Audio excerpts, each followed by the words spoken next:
Hi friends, இன்றைக்கி ஆனால் என்ன பதிவுனா விற்பனைக்கான பதிவு. இன்றைக்கி நம்ம பெருவடை சேவல் வந்து 3 சேவல் வந்து விற்பனைக்கு போட போகிறோம்.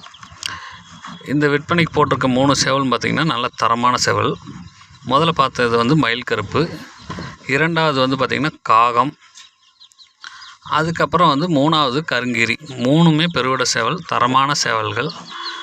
இந்த 3மே வந்து விற்பனைக்கு போகிறோம். நம்ம ப்ரீடிங்க்கு யூஸ் பண்ணிக்கலாம், சண்டைக்கு யூஸ் பண்ணிக்கலாம், எல்லாத்துக்கும் தயாராக இருக்கக்கூடிய சேவல்கள். ஸோ வந்து யாருக்காச்சும் வேணுங்கிறவங்க என்னுடைய கீழே போகிற டிஸ்பிளேயில் இருக்கிற என்னுடைய காண்டாக்ட் நம்பருக்கு கால் பண்ணுங்கள், நம்ம பேசிக்கலாம்.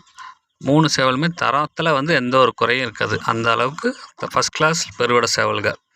இதில் நான் சிக்ஸும் நிறையா ப்ரீட் பண்ணியிருக்கேன்.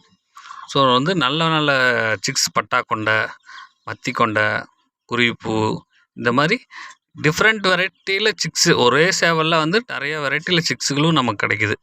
ஸோ அந்த மாதிரி நல்ல நல்ல குஞ்சுகளையும் இறக்கியிருக்கோம். இந்த ப்ரீடிங் வந்து முடிஞ்சிச்சு. சரி, நான் என்னோடய சேவல் நிறைய சிக்ஸு எடுத்துட்டேன். ஸோ இந்த சேவல்களை வந்து நான் சேல்ஸ் போட்டிருக்கேன்.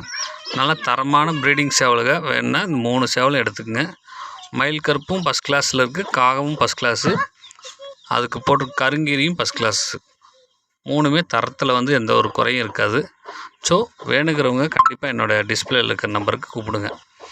இந்த பெருவடை சேவல்கள் வந்து பார்த்திங்கன்னா நம்ம வீட்டில் குஞ்சிலேருந்தே வளர்ந்துட்டு வந்த சேவல்கள். ஸோ இதில் வந்து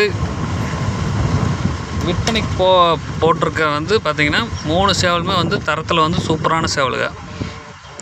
யாராச்சும் வேணுங்கிறவங்க கண்டிப்பாக கூப்பிடுங்க. ப்ரீடிங்க்கு சண்டைக்கு வேணுங்கிறவங்க இந்த சேவலை எடுத்து பயன்படுத்திக்கலாம். கோழி குஞ்சு வந்து பார்த்திங்கன்னா நல்ல பெருவிட கோழி குஞ்சுக்கு தான். கொஞ்சம் வாய் மட்டும் கொஞ்சம் பிறப்பிலேயே வந்து அது கொஞ்சம் ஊனம் மாதிரி வந்துருச்சு. ஸோ அதனால் வந்து இது யாருக்கும் நான் விற்பனை பண்ணல, நான் என்னோடய யூஸ்க்காக நான் வச்சுருக்கேன்.